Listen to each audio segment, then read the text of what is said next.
அனைவருக்கும் வணக்கம். வீரபாண்டியன் மனைவி பாகம் 3 அத்தியாயங்கள் 47 மற்றும் 48. ஊர்மிளாவும் வீரசேகரனும் பூஜை அறைக்குள் நுழைந்ததுமே அங்கு சோக வடிவமாக அடைத்து வைக்கப்பட்டிருந்த புரோகிதர் அவர்களை கண்டு திடுக்கிட்டு வேதனையோடு விழித்தார். அந்த வேடத்தில் இருப்பவன் வீரபாண்டியன் தான் என்பதை உணராத ஊர்மிளாவும் வீரசேகரனும் அவரை கனிவுடன் உற்று நோக்கினர். மரணம் கூத்தாடும் தண்டனை கோட்டத்திற்குள் இந்த புரோகிதரை எப்படி கொண்டு வந்தாய் என கேட்டான் வீரசேகரன். என்னால் முடியாதது எதுவும் இல்லை தம்பி என்ற ஜனநாதன் புரோகிதரை உற்று நோக்கிய வண்ணம், தம்பி, இந்த ஏழை புரோகிதர் பிரசாத தட்டுடன் சுலபமாக அசோகவன கோட்டைக்குள் நுழைந்து மரண கூடத்தின் நுழைவாசல் பக்கம் நின்று கொண்டிருந்தார். உள்ளே மரண தண்டனை விதிக்கப்பட்டிருக்கும் தம்முடைய மனைவியை காண வேண்டும் என தேடி வந்தாராம். ஆனால் அப்படி சொல்லிக்கொண்டு உள்ளே அடைக்கப்பட்டிருக்கும் குற்றவாளிகள் சாவதற்கு முன் ஈமக்கிரியை மந்திரம் மோதியோ இதோபதேசம் செய்தோ தட்சிணை பெறவோ வந்திருக்கலாம் என்று மற்றவர்கள் நினைக்கலாம். ஆனால் பாவம், நுழைவாசலுக்குள் எப்படி நுழைவது என யோசித்து திண்டாடி கொண்டிருந்தார். நான் அந்த சமயம் நுழைவாசலுக்குள் நுழைவதை கண்டதுமே என் பின்னால் ஒண்டிக் கொண்டு வந்து சுலபமாக உள்ளே நுழைந்து விட்டார். அனுமதி ஓலை இல்லாமல் வெளியே வர வழியின்றி அடைப்பட்டு திருவென விழித்துக் கொண்டிருந்தார். உன்னையும் ஊர்மிளாவையும் முன்னிட்டு அவரை எனது வேவு கூட்டத்திற்குள் இழுத்து வந்து இந்த பூஜை அறையில் பூட்டி வைத்தேன் என்றான் ஜனநாதன். அவன் தன்னை அடையாளம் கண்டுபிடித்து விடக் கூடாதே என்ற பரபரப்புடன் புரோகிதரான வீரபாண்டியனும் அவன் சொல்வதை ஆமோதிப்பவன் போல தலையை ஆட்டினான். ஜனநாதன் புன்னகையுடன் அவரை நோக்கி, புரோகிதரே, புனிதமான ஒரு சடங்கை நிறைவேற்றும் கடமையை உமக்கு தரப்போகிறேன். அதற்கு முன்னால் வீரனும் அழகியுமான அந்த இரு இளம் உள்ளங்களின் உணர்ச்சிகரமான வரலாற்றை உமது உள்ளம் உருகும்படி கூறிவிடுகிறேன், கேளும் என சொல்லிவிட்டு ஊர்மிளாவிற்கும் வீரசேகரனுக்கும் இடையே தோன்றி வளர்ந்த உயிருக்குயிரான காதலின் கதை முழுவதையுமே கூறி ஊர்மிளாவின் கணவன் என சொல்லப்பட்ட கயவனான அந்த காத்தவராயனின் கொடூர உள்ளத்தையும் அவன் அபலையான ஊர்மிளாவிற்கு இழைத்த கொடுமைகளையும் கீழ்த்தரமாக அவளை பலி கொடுக்க திட்டமிட்டு வன் சிறையில் அவளை தள்ளி அவளுடைய கடைசி மூச்சு வரை அவளை வஞ்சம் தீர்க்க கருதியிருந்த அவனுடைய கோர எண்ணத்தையும் எடுத்துரைத்தான். அனைத்தையும் கேட்ட புரோகிதனான வீரபாண்டியனின் கண்களில் நீர் சுரந்தது. அவரை உற்று நோக்கிய ஊர்மிளாவின் கண்களிலும் நன்றி உணர்ச்சியின் பனித்துளிகள் போல நீர் தொளிர்த்தது. அந்த மூவரையும் ஒரு கணம் உற்று நோக்கிய ஜனநாதன் விஷம புன்முறுவலுடன் வீரபாண்டியனை நோக்கி, சாவிலும் இணைப்பிரிய விரும்பாத இந்த இரு காதலரும் சாவதற்கு முன்னால் சம்பிரதாயப்படி மணமக்களாக விரும்புகிறார்கள். இது இயற்கைதான் என்பதை இருதயம் உள்ளவர் எவரும் ஒப்புக்கொள்வர். நீர் இருதயம் உள்ள உண்மையான புரோகிதராக இருந்தால் இப்போதே இந்த பூஜை அறையிலே, இந்த உமையொரு பாகன் சந்நிதியிலே இவ்விருவருக்கும் விவாக மந்திரங்கள் ஓதி திருமணம் முடித்து வைப்பது உமது தனிப்பெரும் கடமையாகும். இதை நீரே ஒப்புக்கொள்வீர். இதற்காகவே உம்மை மரண கூடத்திலிருந்து ரகசியமாக அழைத்து வந்து அதிரகசியமாக இந்த பூஜை அறையிலும் அழைத்து வைத்திருந்தேன் என சொல்லி சிரித்துவிட்டு, நீர் கணித்தபடியே ஒரு நல்ல விவாக லக்னம் இருக்கிறது. விரைவில் இவர்களுக்கு மனம் முடித்து வைத்து ஆசிர்வதியும் என துரிதப்படுத்திய வண்ணம் விவாக சடங்கிற்காக அந்த பூஜை அறையில் ஏற்கனவே அவன் சித்தப்படுத்தி வைத்திருந்தனவற்றை சுட்டிக்காட்டினான். வீரபாண்டியனுக்கு மெய் சிலிர்த்தது என்றாலும் வேறு வழியின்றி ஊர்மிளாவிற்கும் வீரசேகரனுக்கும் தமிழ் முறைப்படி திருமணம் முடித்து வைத்தான். ஊர்மிளாவின் தளிர்கையை உரிமையுடன் வீரசேகரன் பிடித்து தன் கையோடு கோர்த்து கொண்டு உமையொரு பாகனை வணங்கினான். ஆண்டவன் சந்நிதியில் மணமக்களாகிவிட்ட காதலர் இருவரும் ஒருவரை ஒருவர் ஆர்வம் ததும்ப உற்று நோக்கி ஆனந்த கண்ணீர் சொரிந்தனர். ஒரு கணம் அந்த ஆனந்த வெள்ளத்தில் திளைத்து மெய்மறந்து நின்ற ஊர்மிளா சட்டென எதையோ நினைத்து கொண்டவளைப் போல ஏக்க பெருமூச்சு விட்டாள். அதை கவனித்த ஜனநாதன், என்ன ஊர்மிளா, இந்த ஆனந்தமான நேரத்திலே உன்னை முறைப்படி மனம் முடித்து கொடுக்க உன் உறவினர் ஒருவரும் இல்லை என்று கவலைப்படுகிறாயா? கவலைப்படாதே. இப்போது உன்னை வீரசேகரனுக்கு முறைப்படி மனம் முடித்து கொடுத்த இந்த புரோகிதர் வேறு யாருமல்ல, உனது வீரத்தமையர் வீரபாண்டியர்தான் என சொல்லிக்கொண்டே புரோகிதரின் தாடியை அகற்றி வீரபாண்டியனின் சுயரூபத்தை வெளிப்படுத்தினான். ஆ, வீரபாண்டியரா என வீரசேகரன் தன்னை மறந்து கூவினான். ஊர்மிளாவோ சக்கரவர்த்திகளே என அலறிய வண்ணம் ஓடி வந்து அவன் கால்களில் விழுந்து, நீங்களும் இங்கு வந்து அகப்பட்டுக் கொண்டீர்களா? ஏன் வந்தீர்கள் என புலம்பினாள். துணைவியை தேடித்தான் இங்கு வந்தார் என சிரித்த ஜனநாதன், ஊர்மிளா, உன் வீரத்தமையர் தமக்கும் தமது தேவிக்கும் தமது நாட்டிற்கும் ஏற்பட்ட இழிவிற்கெல்லாம் பழிவாங்க வேண்டும் என்ற ஆத்திரத்துடன் பொம்மை அரசனான விக்ரம பாண்டியனின் அந்த புறத்திற்குள் நுழைந்தார். ஆனால் அவனுடைய பட்ட மகிழ்ச்சிக்கு மாங்கல்ய பெற்றை தந்து அவளுடைய நாதன் ஆயுள் முழுவதும் நாடாளவும் தான் அஞ்ஞாத வாசம் சென்று காடாள்வதாகவும் வரமும் கொடுத்துவிட்டு வந்தார். அதன் பிறகு தமது தேவியை பகைவரிடமிருந்து சிறை மீட்பதும் சோழ நாட்டின் அடிமைத்தாதியாக வேலம் ஏறும் அவமானத்திலிருந்து தனது தேவியை காப்பதுமே இனி தமது ஒரே லட்சியம் என கங்கணம் பூண்டார். மரணத்தை துச்சமென மதித்து புரோகிதர் வேடம் பூண்டு பூஜை தட்டுடன் அசோகவன கோட்டை வாசலுக்கு வந்தார். விக்ரம பாண்டியனின் பட்ட மகிழ்ச்சி தந்த முத்திரை மோதிரத்தை வாயில் காப்போரிடம் காட்டி வெகு சுலபமாக சிறை கோட்டத்திற்குள் நுழைந்தார். ஆனால் தேவியை நான் ஒளித்து வைத்திருக்கும் இடத்தை அவரால் கண்டுபிடிக்க முடியவில்லை. தேவியை தேடி அசோகவன சிறை கோட்டத்திற்குள் எங்கெங்கோ அழிந்து கொண்டிருந்தார் என்றான். இதெல்லாம் உனக்கு எப்படி தெரியும் என கேட்டான் வீரசேகரன். திரிகால ஞானிக்கு தெரியாதது எதுவும் இல்லை என சிரித்தான் ஜனநாதன். விக்ரம பாண்டியனின் அந்த புறத்தில் நடந்தது அனைத்துமே என்னையும் விக்ரமனின் பட்ட மகிழ்ச்சியையும் தவிர வேறு யாருக்கும் தெரியாதே, உமக்கு எப்படி தெரிந்தது என கலவரத்துடன் கேட்டான் வீரபாண்டியன். விக்ரம பாண்டியனின் பட்ட மகிழ்ச்சியே என்னிடம் சொல்லி இருக்கலாம். உம்மிடம் மாங்கல்ய பிச்சையும் வரமும் வாங்கும்படி நானே அந்த பட்ட மகிழ்ச்சிக்கு ஆலோசனையும் சொல்லியிருக்கலாம் என்றான் ஜனநாதன் அலட்சியமாக. தூக்கி வாரி போட்டது வீரபாண்டியனுக்கு. அவனுடைய கால்களில் விழுந்து விம்மி அழுது கொண்டிருந்த ஊர்மிளா, அண்ணா, உங்களுடைய வளமான கனவைத்தான் விதி வஞ்சித்து விட்டதே. உங்களுடைய வாழ்வையாவது காப்பாற்றிக் கொண்டிருக்க கூடாதா? அசோகவன கோட்டையில் தேவியை தேடி பார்த்து இல்லையென அறிந்ததுமே விக்ரம பாண்டியரின் பட்ட மகிழ்ச்சி தந்த முத்திரை மோதிரத்தை காட்டி சிறை கோட்டையை விட்டு திரும்பி போயிருக்க கூடாதா? யமன் குகை போன்ற இந்த மரண கிடங்கிற்குள் ஏன் வந்தீர்கள் என பொறுமினாள். அவராக இங்கு வரவில்லை. அவர் அறியாமல் அவரை தந்திரமாக இங்கு நான் தான் வரவழைத்தேன் என சிரித்த ஜனநாதன், பாவம், உன்னுடைய வீரத்தமையர்தான் என்ன செய்வார்?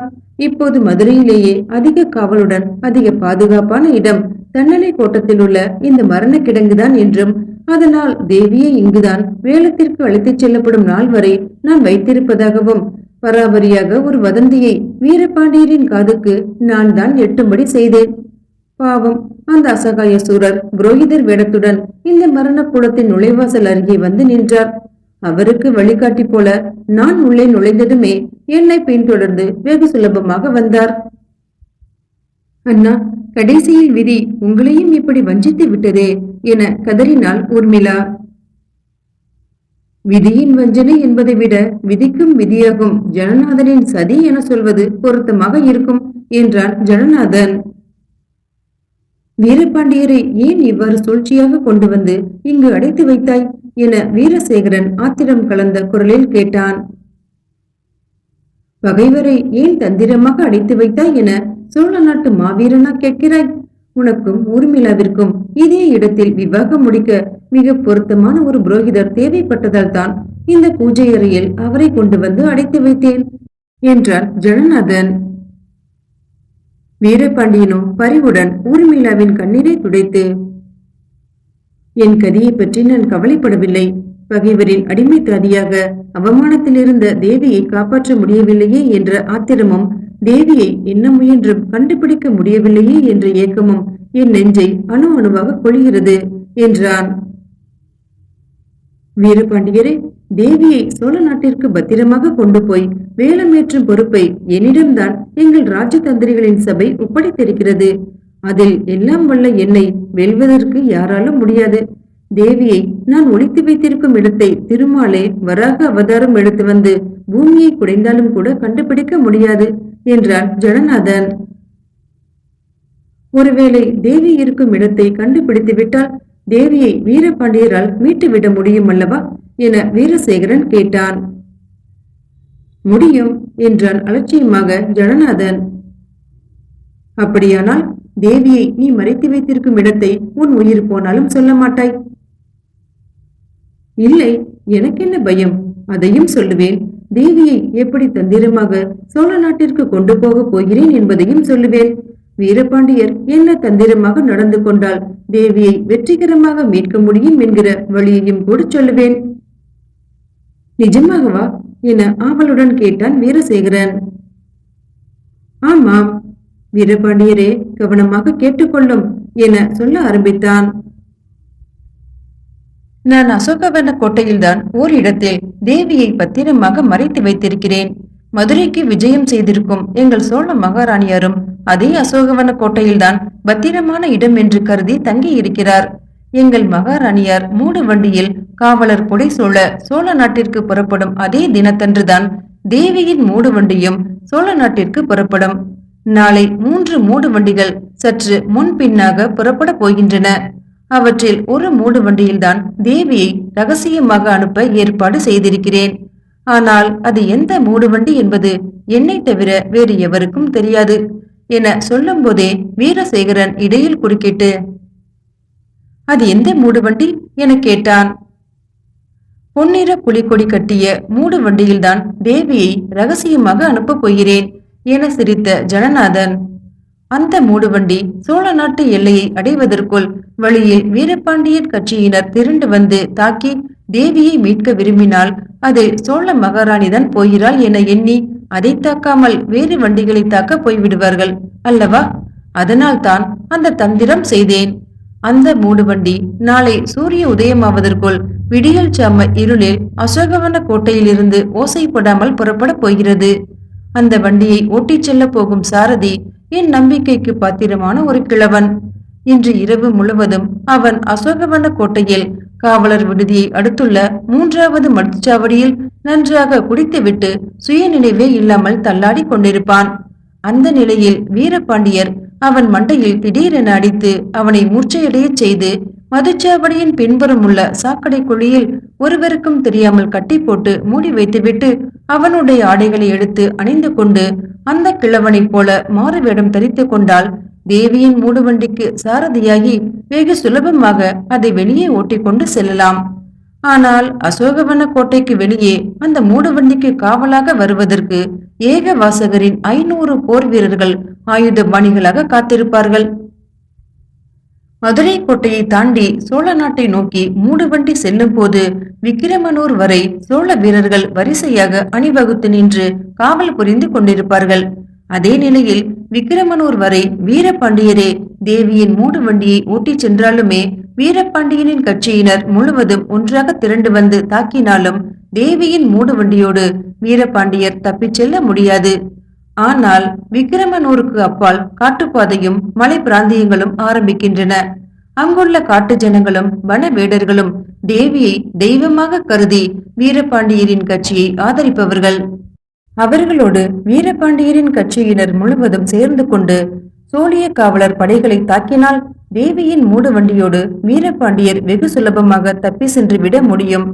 ஆனால் அந்த பயங்கரமான காட்டுப்பாதையில் தேவியின் மூடு வண்டிக்கு பாதுகாவலாக சோழ நாட்டு எல்லை வரை வருவதற்கு மேலும் 5000 போர் வீரர்கள் தேவைப்படுகிறது என எங்கள் ராஜதந்திரிகளின் மந்திர ஆலோசனை சபையில் நான் தெரிவித்தேன். என்னை விட 5000 போர் வீரர்களை அதிகமாக உடைய ஆடையூர் நாடாழ்வார் தேவியை வேலமேற்றும் பெருமையில் தானும் பங்கு பெற வேண்டும் என்ற பேராசையால் தம்முடைய அதிகப்படியான 5000 போர் வீரர்களை தருவதாக எங்கள் சபையில் வாக்களித்தார். அந்த வீரர்கள் எல்லாம் விக்கிரமனூரில் உள்ள விடுதியில் ரகசியமாக தங்கி இருக்கிறார்கள் என சற்று முன்தான் ஆடையூரார் தெரிவித்தாராம். அவருடைய 5000 வீரர்களும் அந்த விடுதியில் இன்று இரவு முழுவதுமே உண்டு கழித்தும் குடித்து கூத்தாடியும் சுய நினைவற்று கிடப்பார்கள். அந்த நிலையில் வீரபாண்டியரின் கட்சியை சேர்ந்த 5000 வீரர்கள் அந்த விடுதிக்கு ஓசைப்படாமல் சென்று ஆடையூராரின் 5000 சோழிய வீரர்களையும் அந்த விடுதியிலிருந்து தூக்கிச் சென்று புதைக்குழிகளில் போட்டுவிட்டு அவர்களின் ஆடைகளையும் கவசங்களையும் எடுத்து அணிந்து சோழிய வீரர்களைப் போல மாறு வேடம் தரித்து விக்கிரமனூர் விடுதியில் இன்று விடியற்சாம நேரத்தில் தயாராக காத்திருந்தால் வீரபாண்டியர் வெகு சுலபமாக தேவியின் மூடு வண்டியோடு தப்பிவிட முடியும்.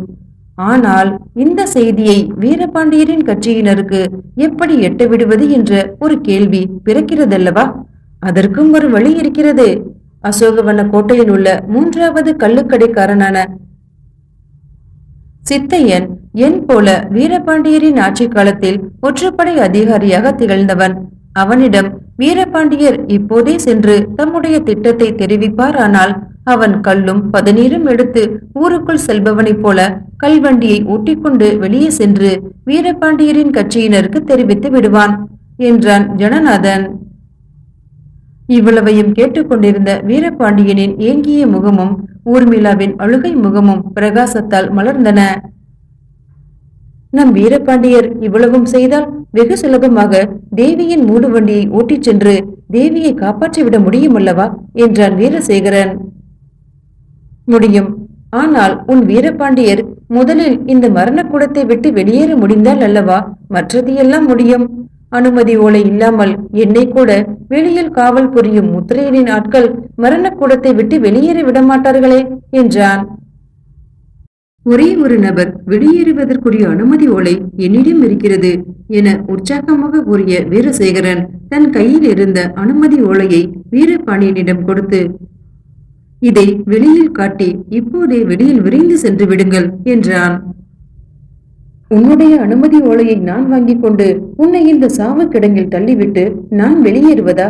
அவ்வளவு தூரம் இந்த வீரபாண்டியனை இருதயமற்றவன் என்றும் கோழை என்றும் எண்ணினாயா என்றான் வீரபாண்டியன். அதையெல்லாம் பற்றி விவாதிக்க இப்போது நேரம் இல்லை வீரபாண்டியரே. ஒரு நபர் மட்டுமே வெளியேற முடியும். ஊர்மிளா இல்லாமல் நானோ, நான் இல்லாமல் ஊர்மிளாவோ ஒருபோதும் இங்கிருந்து வெளியேற மாட்டோம்.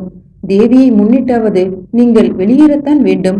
சீக்கிரம் புறப்படுங்கள் என வீரசேகரன் துரிதப்படுத்தினான். வேறு வழியின்றி வீரபாண்டியன் கதவருகில் சென்று அதன் தாழ்பாலை அகற்ற முயன்றான். அதற்குள் ஜனநாதன் இடையில் பாய்ந்து சென்று அவனை வழிமறுத்து நிறுத்தி, வீரபாண்டியரே, உம்மை சுலபமாக வெளியேற நான் விடப்போவதில்லை. சிறந்த சோழ ராஜ விசுவாசி என பிரசித்தி பெற்ற நான் பகைவனுக்கு துணை புரிந்தவன் என ஒருபோதும் ராஜ துரோகியாக விளங்க மாட்டேன் என்றான். அதை கேட்டதும் வீரபாண்டியன் திகைத்து வகையற்று கைகளை பிசைந்து கொண்டு நின்றான். ஜனநாதா, இது தர்மமா என கேட்ட வீரசேகரன், உன் போக்கு எனக்கு புரியவில்லை. தேவியை தந்திரமாக மீட்கக்கூடிய வழிவகைகள் எல்லாம் நீயே அவருக்கு சொல்லிக் கொடுத்துவிட்டு இப்போது அவரை வழிமறித்துக் கொண்டு நிற்கிறாயே, இது நியாயமா என முனகினான். என் போக்கு உனக்கு புரியவில்லை என்றால் உனக்குத்தான் புத்திசாலித்தனம் குறைவு என பொருள்படும்.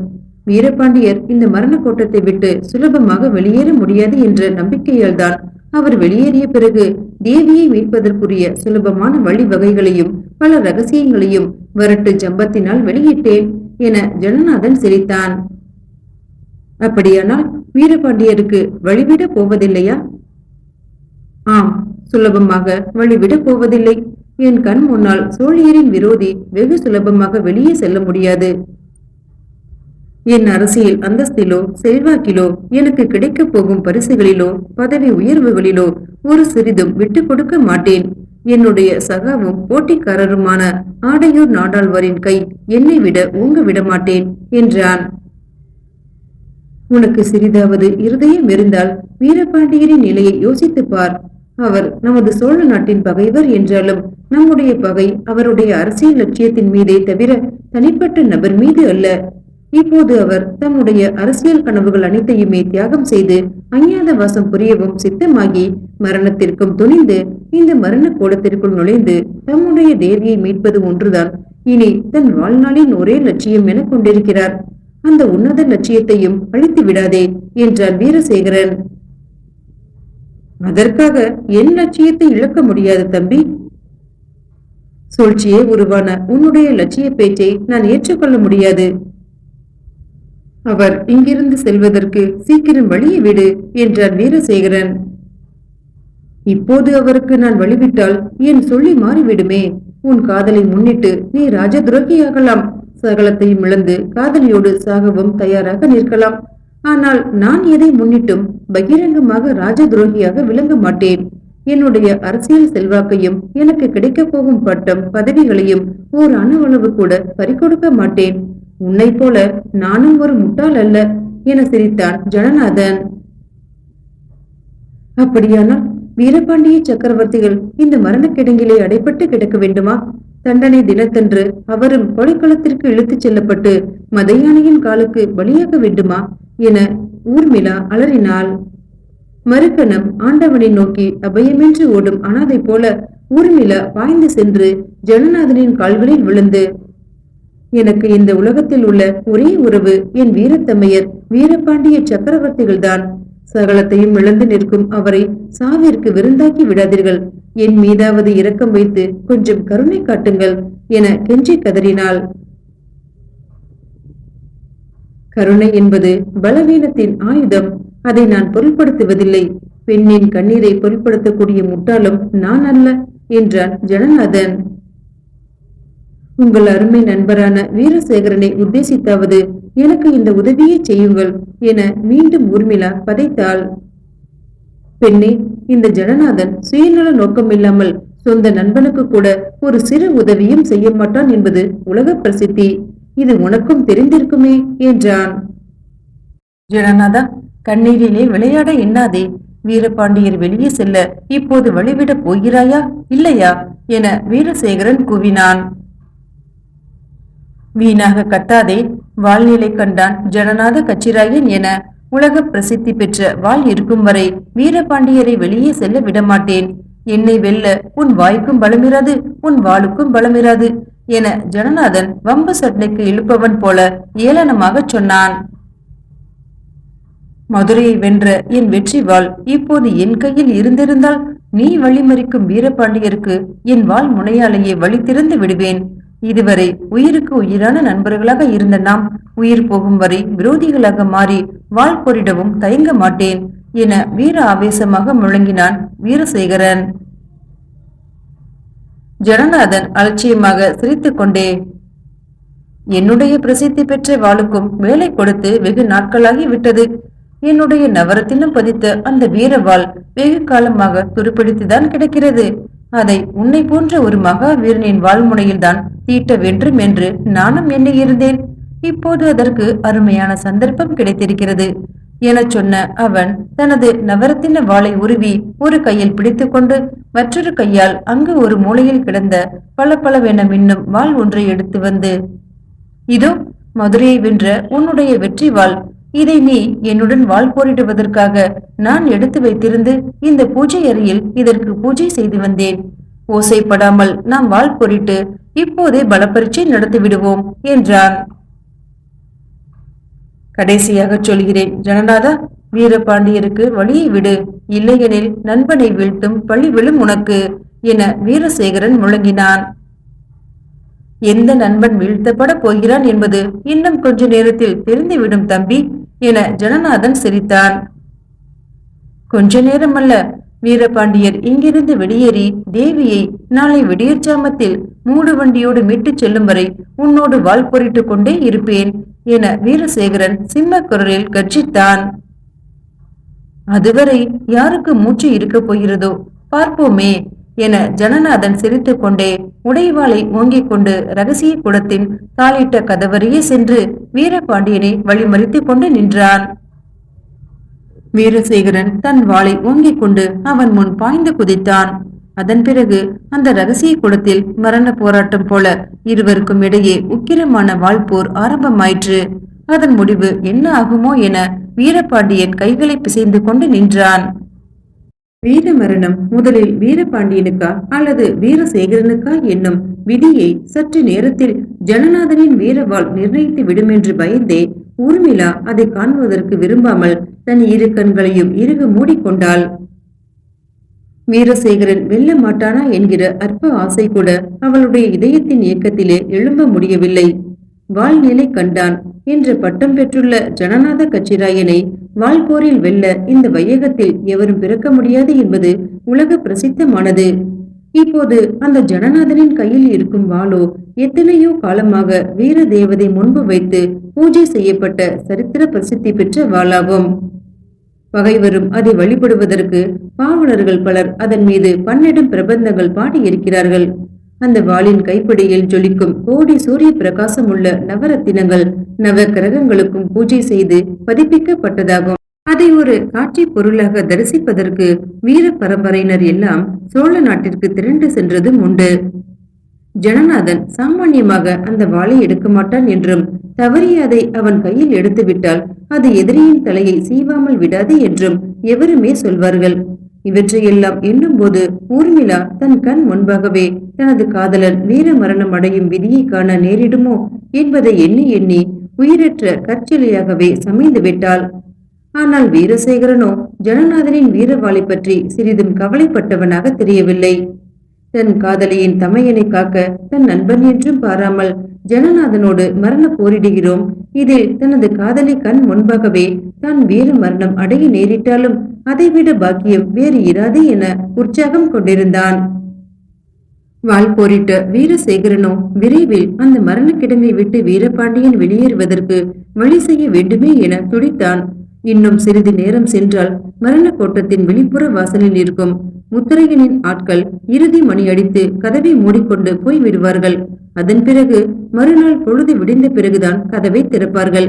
ஆனால் அதற்குள் தேவியின் மூடு வண்டி அதி விடியல் சம்ம இருளில் அசோகவன கோட்டையை விட்டு புறப்பட்டு விடுமே.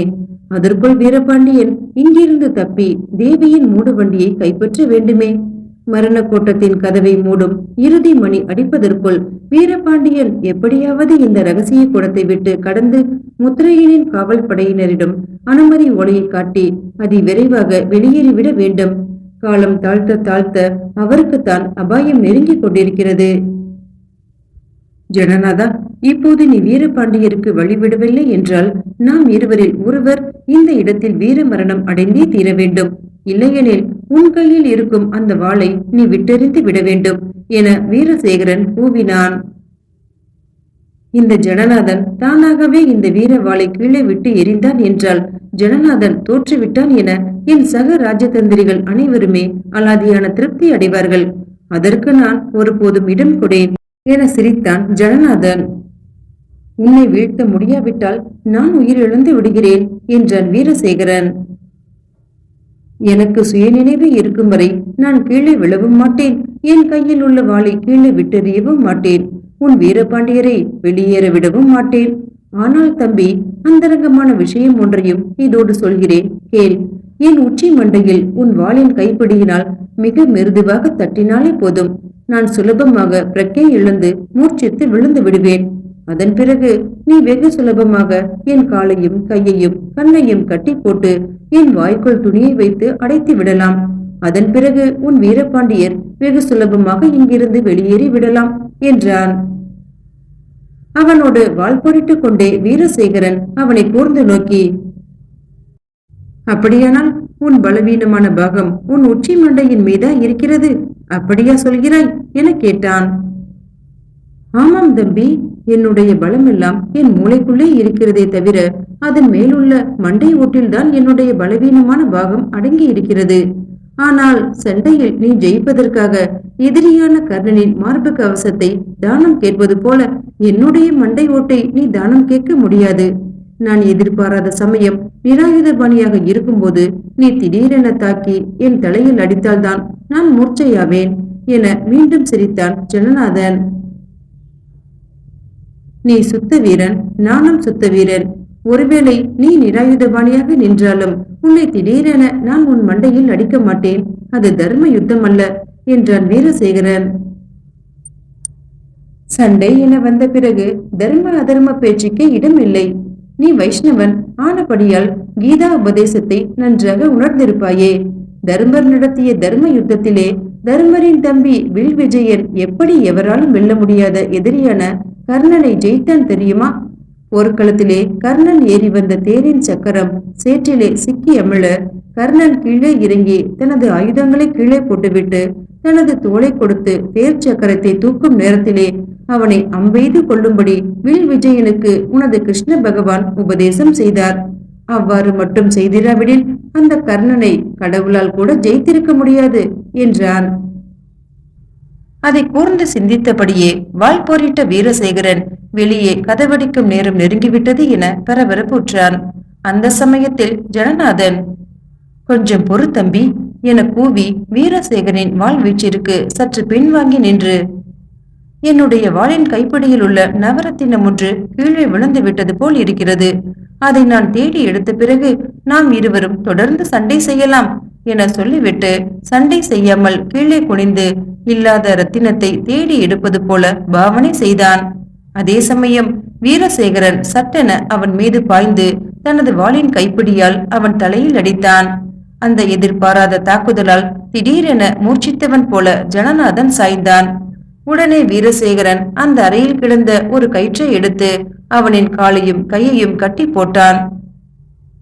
அடியின் அதிர்ச்சியில் இருந்து சிறிது மூச்சை தெளிந்தவன் போல கண் விழித்த ஜனநாதன் தன் கால்களும் கைகளும் இறுக்கி கட்டப்பட்டிருப்பதை ஒரு முறை உற்று பார்த்துவிட்டு, "தம்பி, இப்படி செய்வது ஒரு சுத்த வீரனுக்கு அழகா? நான் வேடிக்கையாக கர்ணன் கதையை சொல்லி உன் வீரத்தை பரிசோதித்து சற்று விளையாட எண்ணினேன். நீ நிஜமாகவே கீதா உபதேசத்தை பின்பற்றி என்னை இப்படி கட்டி போட்டு விட்டாயே. இது வீர வைஷ்ணவனான உனக்கு தர்மமாக தோன்றலாம். ஆனால் வீர சைவனான எனக்கு தர்மமாக தோன்றவில்லை. என்னை அவிழ்த்து விடு தம்பி" என்றான். "கொஞ்சம் பொறு.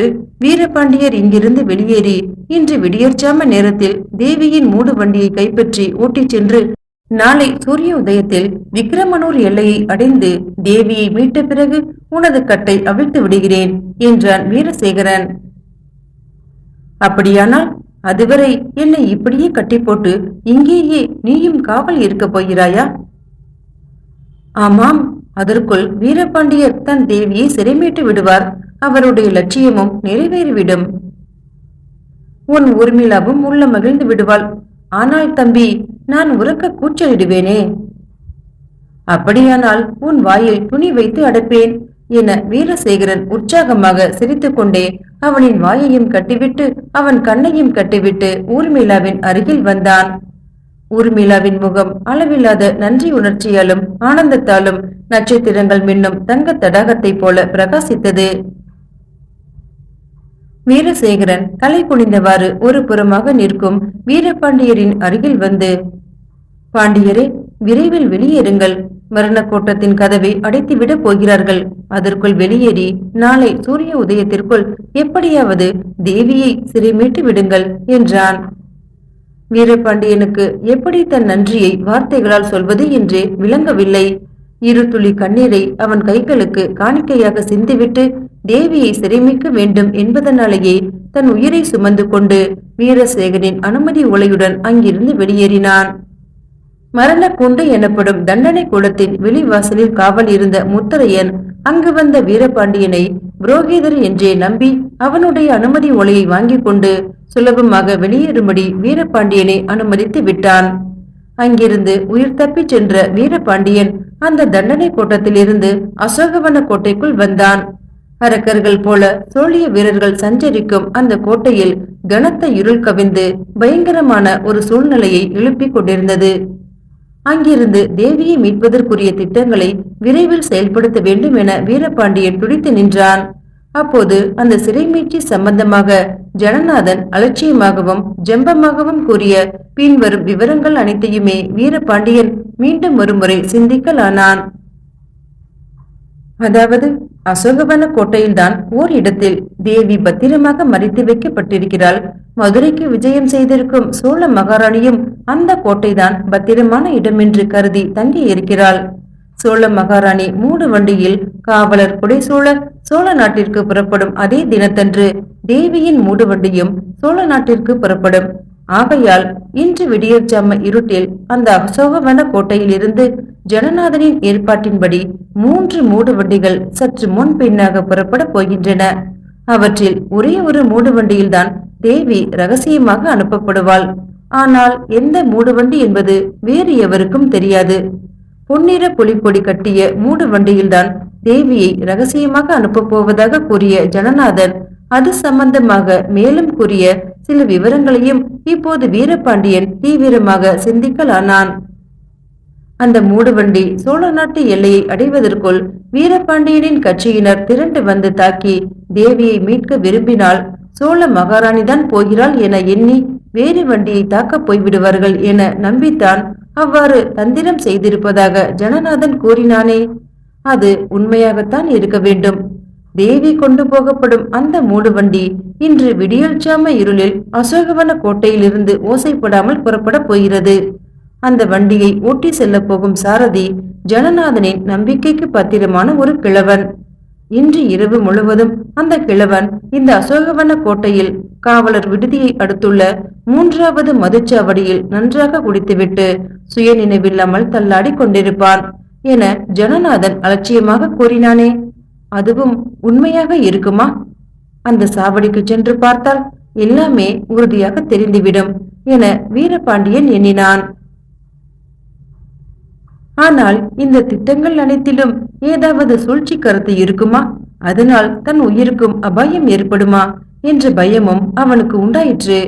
ஆனால் தேவியை சிறை மீட்பதற்கு கிடைத்துள்ள இந்த கடைசி சந்தர்ப்பத்தில் தேவைப்பட்டால் தன் உயிரையும் கொடுக்க அவன் சித்தமாக இருந்தான்.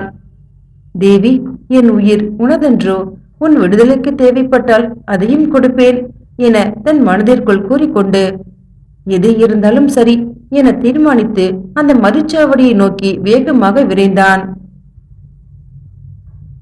அசோகவன கோட்டையின் உட்புறமாக சோழிய காவல் படையினரின் சௌகரியத்திற்காக 3 மதுச்சாவடிகள் அமைக்கப்பட்டிருந்தன.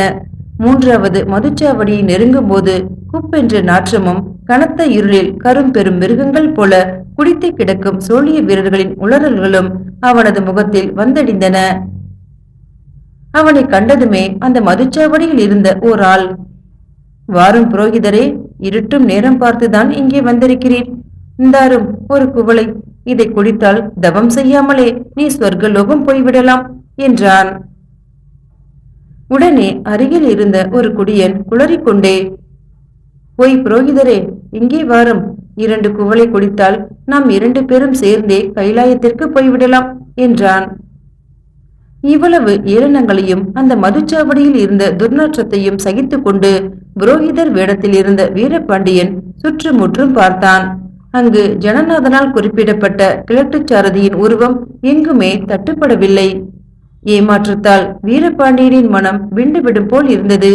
அவனுடைய உற்சாகம் எல்லாம் அழிந்து அவனுடைய இருதயமே அருந்து கீழே நழுவி விடும் போல் இருந்தது.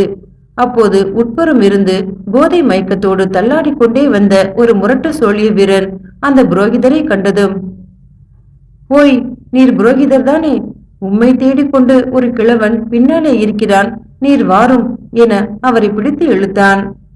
அதை கேட்டதும் வீரபாண்டியனுக்கு சப்த நாடியும் ஒடுங்கி ஒரு கணம் உயிரை நின்றுவிடும் போல் இருந்தது.